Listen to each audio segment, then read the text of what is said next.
Today I shall be discussing about the section of the pons. Pons literally means bridge. So this is the one which is going to act as a bridge connecting the midbrain with the hindbrain. And transversely it also connects the two cerebellar hemispheres. So there are two sections with respect to the pons. So one is the section of the pons at the level of facial colliculus, and the other one is the section of the pons at the upper part of the pons where the trigeminal nuclei are there. So this is the section of the pons taken at the level of the facial colliculus. So in this diagram, this is the ventral aspect and this is the dorsal aspect. And this represents the floor of the fourth ventricle. So in the anterior aspect, so this depression is called as the sulcus basilaris, which is lodging the basilar artery. Then here these are representing the various lemnisci. So the lemnisci from medial to lateral side are as follows. So most medial is the medial lemniscus, and this is the trigeminal lemniscus, and this is the spinal lemniscus. So medially, medial lemniscus, trigeminal lemniscus, and the spinal lemniscus. In front of these lemnisci, so anterior to it, so there is the decussation of the ventral acoustic striae, and this is the one which is going to form what is known as the corpus trapezoidum. Corpus trapezoidum or the trapezoid body represents the decussation of the ventral acoustic striae. So this plane is the one which is dividing the entire section of the pons into a ventral part and a dorsal part. Ventral part is considered as the basilar part or the pons proper, whereas the dorsal part is known as the tegmental part. So coming to the basilar part first. So in the basilar part, these are the nuclei of the pons, which is considered as nucleus pontus. Nucleus pontus. And this is the middle cerebellar peduncle, which is connecting the pons with the cerebellum.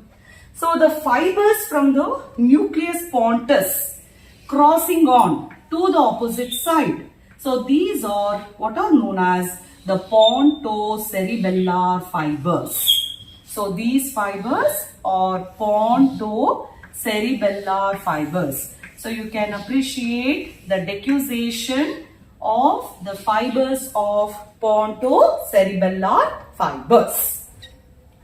Then just posterior to the various components of the lemnisci pathway, the structures are represented as follows. So just behind the corpus trapezoidum is the presence of nucleus of corpus trapezoidum. So this is the trapezoid body. This is the nuclei of the trapezoid body or corpus trapezoidum. Lateral to it represents the various components of the olivary nuclear complex. So the olivary nuclear complex are as follows. Medially, it is the accessory olivary nucleus and the large crenated one. So this is what is known as principal or the main olivary nucleus, and this is retro-olivary nucleus. So this is accessory olivary nucleus, main principal or the main olivary nucleus, and this is the retro-olivary nucleus. So these represents the olivary nuclear complex. Then posterior to this, in the medial plane, so there are fibers of the median longitudinal fasciculus and the fibers of tectospinal tract. So this is medial longitudinal fasciculus. This is tectospinal tract. And laterally, this is the central tegmental tract. So central tegmental tract. And the rest of it close to the posterior aspect or the various cranial nerve nuclei. So from medial to lateral side, the various cranial nerve nuclei are as follows. So medially, this is the nucleus of abducens nerve, so which is the sixth cranial nerve, and laterally there is the nucleus of the facial nerve. So this facial nerve will be represented in front of the abducens nucleus. So this nucleus represents the nucleus of the facial nerve, that is seventh cranial nerve. And laterally, the eighth cranial nerve is represented as follows.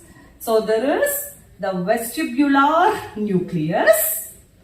This is the vestibular nucleus.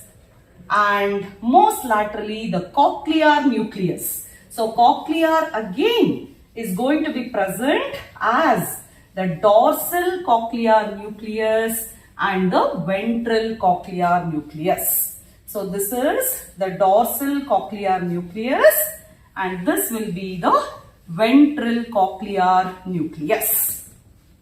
So what happens is, during early embryogenesis, they say that the motor nucleus of the facial nerve was also present in the same plane as that of the rest of the other nuclei which are present close to the floor of fourth ventricle. But it has migrated forwards. So why it has migrated? So here is the presence of the spinal nucleus and the spinal tract. Spinal nucleus and the spinal tract of the trigeminal nerve. So this trigeminal nerve is the sensory nucleus. So due to the fatal attraction of this motor nucleus of the facial nerve towards the sensory nucleus of the trigeminal nerve, it has migrated forwards. So this process is the one what is known as neurobiotaxis. So the motor nucleus of the facial nerve is giving rise to the internal genu. So these internal genu, it is going to loop across the abducens nucleus and the fibers are emerging out. So these are the fibers of the facial nerve. The internal genu loops across the abducens nucleus and this impression is the one which is called as the facial colliculus in the floor of the fourth ventricle. Then the other things which can be appreciated. So this is middle cerebellar peduncle. So this is inferior cerebellar peduncle. Inferior cerebellar peduncle is also called as restiform body. And just medial to that, the juxta-restiform body as well as the anterior spinocerebellar tract. And in this gap, this is the superior salivatory nucleus. So this diagram for the section of the pons taken at the level of facial colliculus. So facial colliculus is nothing but an impression which is formed in the floor of the fourth ventricle which is caused by the internal genu, that is the looping of the fibers of the facial nerve across the nucleus of the abducens nerve, and this impression will form the facial colliculus.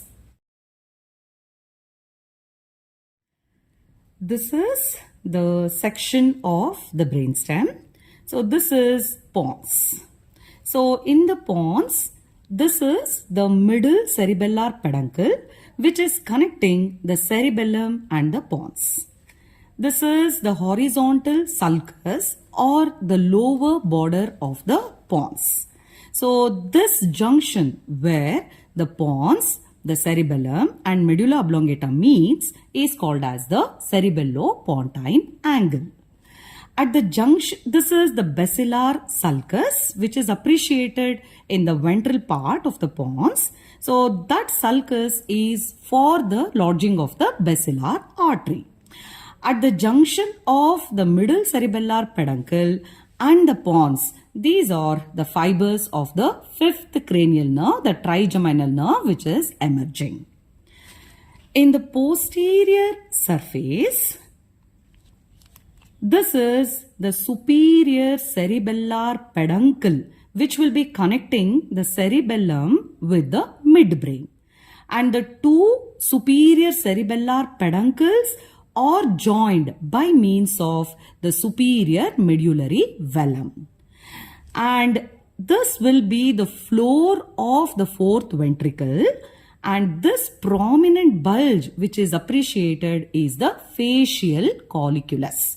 So the facial colliculus, which is formed by the looping of the internal genu of the fibers of the facial nerve across the abducens nucleus. So this bulge is the facial colliculus. So out of the two sections of the pons, one was the section taken at this level, that is the facial colliculus, and the other section is at the level of the upper part of the pons. So that is at this level where the trigeminal nuclei are appreciated.